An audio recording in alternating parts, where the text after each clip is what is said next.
is a 3 News special. Kia ora, good evening. The Minister of Health is about to make an announcement on the deadly swine flu. 25 students and staff from Auckland's Rangitoto College returned yesterday from a school trip to Mexico, and 18 of that group had flu-like symptoms. Now, we understand that the Minister is about to announce that some of those students have tested positive for the swine flu that has killed at least 80 people in Mexico and left more than 1,300 ill. We're going to cross live shortly to the announcement in Wellington, but for now we're joined by our reporter Melissa Davies, who's been tracking this story for us all day. Melissa, this is potentially a very grave situation. That's right. I mean, there were 25 people in that group, but 18 of them have reported influenza-like illnesses. 4 of them have been described as relatively severe with respiratory problems, and then 14 of the others have some minor flu-like symptoms. So let's talk about the international gravity of this situation. There have been reported cases in New York, California, Kansas and even in London, and it's certainly getting some international attention also. That's right. Well, the New Zealand situation even has made it to CNN's website, and it's the top story there. It says, worldwide swine flu, New Zealand staff and students. We've also had the Australian networks calling us all day wondering what we had in the way of interviews here. So there is a lot of attention worldwide and a lot of attention now on New Zealand. Let's get some real background on the story and take a look at the package that we've put together on the background of this terrible disease. These are the scenes in Mexico City that have the World Health Organization warning of a potential global swine flu pandemic. The army is handing out face masks. Schools are closed and all public events have been cancelled for 10 days in the city of 20 million people. Around 80 people are believed to have died in Mexico. It's prompted the World Health Organization to call an emergency meeting. It is very important that all regions of the World Health Organizations work with our countries to heighten surveillance so that we know exactly whether this new disease is causing, infection in human beings in countries other than the US and Mexico. But the outbreak is not contained to Mexico. There are now 11 confirmed cases in the United States and 10 other cases are being investigated. It's reached California, Texas, Kansas and New York. It's stretched as far as London, where a member of a British Airways cabin crew has been taken to hospital, suffering from flu-like symptoms after becoming ill on a flight from Mexico City to Heathrow. In Japan, thermographic imaging equipment has been set up at airports to pick up passengers with unusually high temperatures. France has a crisis centre in operation to monitor the situation. The swine influenza is thought to have originated in pigs, which is susceptible to human flu, avian flu and their own swine flu. All 3 forms can mutate with each other, swapping genes. The swine flu strain now circulating appears to have elements from all 3. Symptoms of influenza include a fever, body aches, cough, nasal congestion and sometimes diarrhoea and vomiting. Yes, it all sounds very frightening indeed. Well, let's go back to Melissa now. Melissa, Rangitoto College, of course, has 3,500 students. It's a large school. The parents of those students, school starts back tomorrow. It's the end of the school holidays. What advice should we be handing down to parents of that school? Well, I spoke to David Hodge, the principal of Rangitoto College, a short time ago, and he said he's been in contact with health authorities all day. He's been in contact with the students and their families. The first thing he said to me was, obviously, there's a lot of anxiety amongst them all. But he said school will go ahead as normal tomorrow. He said the students and the staff that were on that group were quarantined quite quickly once they got back, so it's unlikely they would have had any contact with any other staff or students at the school.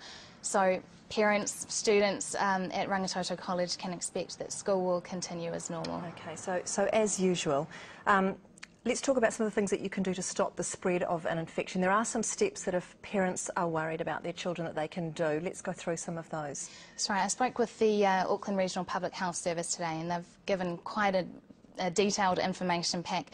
They say the best things people can do to stop the spread of influenza are to stay home and just stay away from others if you're feeling sick. Cover your coughs and sneezes with a tissue, put used tissues into a rubbish bin. Avoid spreading germs by touching your eyes, your nose, your mouth. Wash and dry your hands frequently. It's just those general hygiene procedures that people need to be quite rigorous about. Okay, well that is good advice indeed. Well, Minister of Health Tony Ryle has just finished a media conference in Wellington and he joins us now. Minister, how seriously is the government taking this outbreak? Well, the government's taking this very seriously, as New Zealanders would expect us to do. We've been advised by the Ministry of Health that these 10 students have tested positive for influenza A, and the swine flu is a subset of influenza A. So there's no guarantee that they do have the swine flu, but the Ministry of Health officials advise me that they consider it highly likely that they do. We will have confirmation in the next few days as the swabs are sent to Melbourne for further analysis. So, Minister, what's being done to contain the spread of this possible swine flu? Tell me, is medication available for these people? Yeah. These students are isolated at home, and the regional public health in Auckland is working with those families. They're being supplied with Tamiflu. The national Tamiflu stocks have been released to enable this to happen. What I can tell you is that I've been advised that none of those young people have very serious symptoms, and most are on the road to recovery. So that's the positive news here. However, the government's taking this very seriously, and the ministry officials have moved the country to code yellow, which essentially means that there will be increased surveillance, and people arriving on North American flights will be told that if they have flu-like symptoms, they should be in touch with their doctor or other health authorities. Okay, because of course NZ1, that was the plane that these people came in on yesterday from Los Angeles at 5 o'clock yesterday morning. What is the advice for those people that perhaps worrying tonight, watching this and worrying that they perhaps might have contracted this? Oh, look, this is a very worrying time for those patients and passengers, rather, and very worrying for the families of the kids who've returned. Look, the thing that the government and the health authorities are saying that is if anybody has flu-like symptoms who was on that flight or has recently returned from Mexico, then they should be in touch with their GP or other health authorities. Be in touch and get any treatment or advice that you might need. What about the other students at Rangitoto College? Are they in any danger? No, school's going to be open tomorrow, but those kids who were on the tour will be staying at home. We've received some information very late this evening that some other kids are developing symptoms. That's being dealt with by the regional public health people in Auckland, who've been doing a very good job of providing help and information to the families affected. Minister, I can actually tell you that we have recently, in the last few moments, received a phone call from a parent concerned that at least one of the students who returned from Mexico went and played interclub soccer yesterday. Are you confident that that quarantine will work to contain the flu in this sort of instance?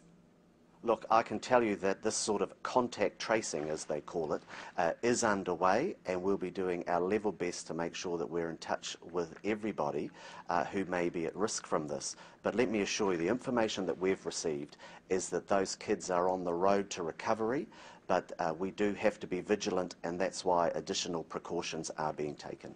Minister, just finally, if you can reiterate that health warning for us so we can be clear what people need to be alert of. Well, the message from the health authorities is anybody on NZ1, the flight that came in from Los Angeles yesterday at 5 o'clock, and anyone who's been recently to Mexico who has any flu-like symptoms, please be in touch with your GP, with your nurse or any other health authorities to have those symptoms checked and to get the treatment that you need. That's the best thing you could do. Tony Ryle, Minister of Health, thank you for joining us. We really do appreciate that you have joined us this evening with an update. Well, just a reminder, we will have the Minister of Health live again on Sunrise tomorrow morning with any updates on this developing story, and we will also cross live to Rangitoto College. But that concludes our 3 News special for this evening. From the newsroom, good night. This is a 3 News special.